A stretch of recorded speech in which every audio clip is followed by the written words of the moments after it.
Have you ever stopped to think that everything around you, literally everything, is a tiny architectural marvel? I mean, every substance is built from a specific molecular plan, and today we're going to become those architects.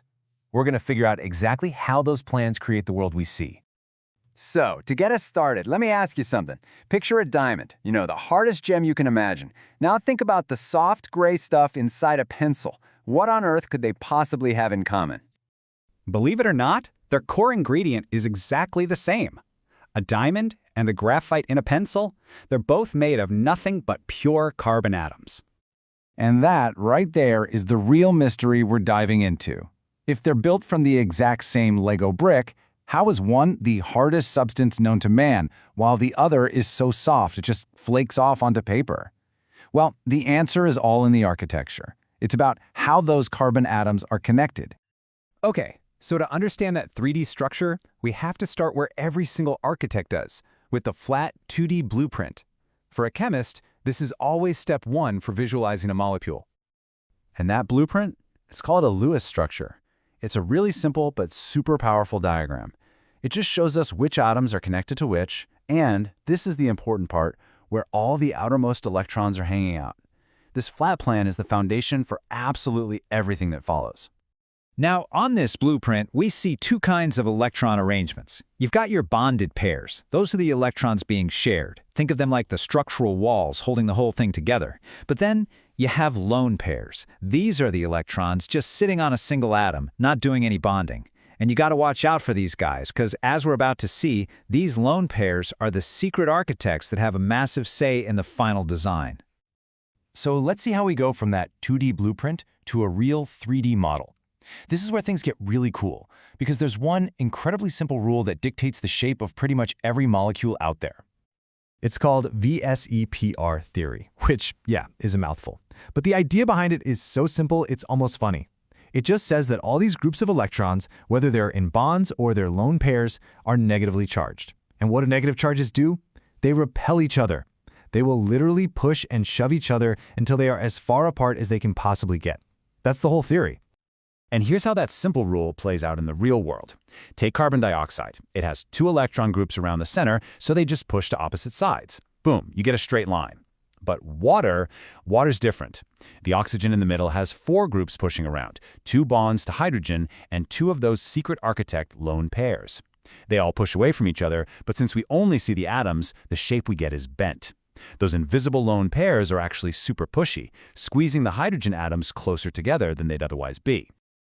So all this talk about shape, it's not just about looks. That 3D arrangement is what gives a molecule its personality.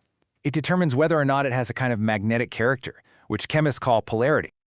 Okay, so molecular polarity is basically a giant game of tug-of-war for electrons. Sometimes one atom pulls electrons way more strongly than another, and that creates what we call a polar bond.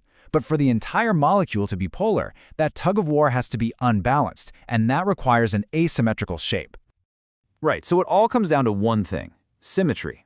In carbon dioxide, you have two oxygen atoms pulling electrons, but they're pulling with equal force in perfectly opposite directions. It's a balanced tug-of-war. The poles cancel each other out, so the molecule is nonpolar. But in water, that bent shape means the poles are not balanced. They add up, creating a slightly negative end by the oxygen and a slightly positive end by the hydrogens. That's what makes water a polar molecule. And why do we care about this magnetic personality? Well, because it determines how molecules interact with each other, basically how sticky they are. And that stickiness is what governs whether a substance is a gas, a liquid, or a solid. These sticky forces between molecules are called intermolecular forces. The weakest kind are called London dispersion forces. Every single molecule has these. Then you get a bit stronger with dipole-dipole forces, which are just the attractions between polar molecules. And then you have the king of them all, hydrogen bonding. It's a special, super strong type of dipole-dipole that only happens when hydrogen is bonded to nitrogen, oxygen, or fluorine. And when I say super strong, I mean it. Just look at this. It's not even close. If the weak London forces are like a gentle handshake, then hydrogen bonds are like actual superglue. And that massive difference in strength has huge real-world consequences. And the biggest consequence is boiling point. Think about it. To boil a liquid, you have to pump in enough energy to break those sticky forces and let the molecules fly apart as a gas. So the stickier the molecules, the more energy it takes.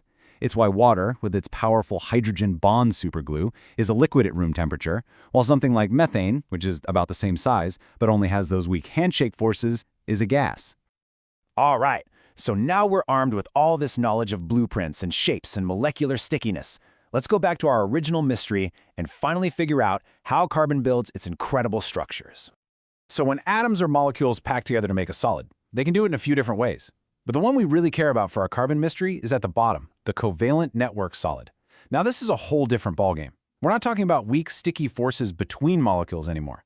We're talking about a giant, continuous web where every single atom is locked to its neighbors with super strong covalent bonds. And here it is, the answer to the puzzle.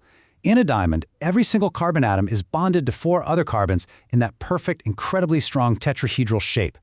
This creates a rigid, interlocking 3D network that is just unbelievably hard. But in graphite, each carbon is only bonded to 3 others, and they form these flat hexagonal sheets. The sheets themselves are strong, but they're only held to each other by weak forces. That means the sheets can just slide right past one another, and that's what makes it slippery and soft. It's all in the arrangement. So, if you remember just one thing from all of this, let it be this simple truth. It's not the atoms that govern the properties, it's the way they are arranged. Which leaves us with one last big question. The exact same atom can be arranged to be either incredibly hard or incredibly soft. Now that we understand this molecular architecture, just imagine what other amazing materials with incredible new properties will we be able to design and build next.